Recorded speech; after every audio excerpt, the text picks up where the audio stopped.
আগে আপনারা এই ভিডিওটা আগে দেখেন, তারপরে আমি কিছু কথা বলতেছি। এবং আমরা যারা ভারতীয় এবং সনাতন, আমরা 260টা দেহ চাই জিহাদে। 26টা মেরেছে হিন্দু বলে, আমরা 260টা দেহ চাইছি। ভারত মাতা কি জয়। 260টা হিন্দুরা এই যে বলতেছে যে 26টা দেহের কারণে তারা জিহাদ করতে চায় মুসলমানদের সাথে, এবং আপনার 260টে মানে 26টার জন্য 260টে মাথা তারা চাচ্ছে মুসলমানদেরকে। মানে এই যে দেশটা এখন কোন দিকে যাচ্ছে এটা কিন্তু আমরা বুঝতে পারতেছি। দেশ এখন সম্পূর্ণ গজওয়াতুল হিন্দের দিকে ধাবিত হচ্ছে।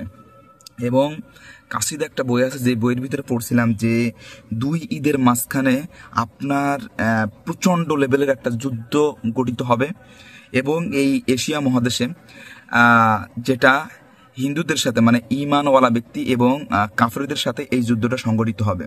তা আমার মনে হচ্ছে যে এখন বর্তমানে যে অবস্থা তৈরি হয়েছে বাংলাদেশ, ভারত, পাকিস্তান, এই যে একটা বিশ্ব, এর ভিতরে যে অবস্থা বর্তমানে তৈরি হয়েছে, তা অতি দ্রুত হয়তো এই ধরনের কোনো বড় একটা সংঘাত সৃষ্টি হতে যাচ্ছে। আপনারা লক্ষ্য করেছেন কিছুদিন যে মুসলমানদের মাদ্রাসা প্রায় 160টি মাদ্রাসায় তারা দিয়ে দিছে।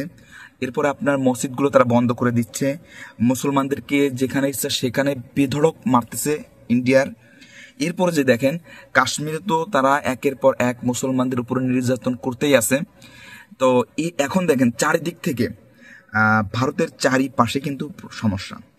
এখন তারা বিভিন্নভাবে মুসলমানদেরকে কিভাবে নির্যাতন করা যায়, নিপীড়ন করা যায়। আমার মনে হচ্ছে এই যে 26 জনকে হত্যা করা হয়েছে এটাও তাদের একটা শখ, এবং তারা এইটা করতেছে কেন, যাতে করে তারা গ্যাঞ্জাম বা যুদ্ধ সৃষ্টি করতে পারে। এই যে দেখেন, আপনারা দেখতেছেন যে ভারতের সরকার মোদী বর্তমানে বিভিন্ন দেশ কিন্তু সফর করতেছে। কেন করতেছে, এবং এর ভিতরেও কিন্তু অনেক বিষয় আছে। ইতিপূর্বে কিন্তু এমন দেখা যায়নি যে সে সফর করে বা হ্যাঁ, একটা দেশের প্রধানমন্ত্রী সফর করতেই পারে, কিন্তু এই যে একটা দাঙ্গা পাততেছে, এই দাঙ্গা অবস্থায় সে এই ধরনের কর্মকাণ্ডগুলো আমরা বুঝতেছি যে সে এই দেশগুলোকে তারা যুদ্ধের দ্বার প্রান্তে দাঁড় করানোর জন্য তারা প্রস্তুত করতেছে।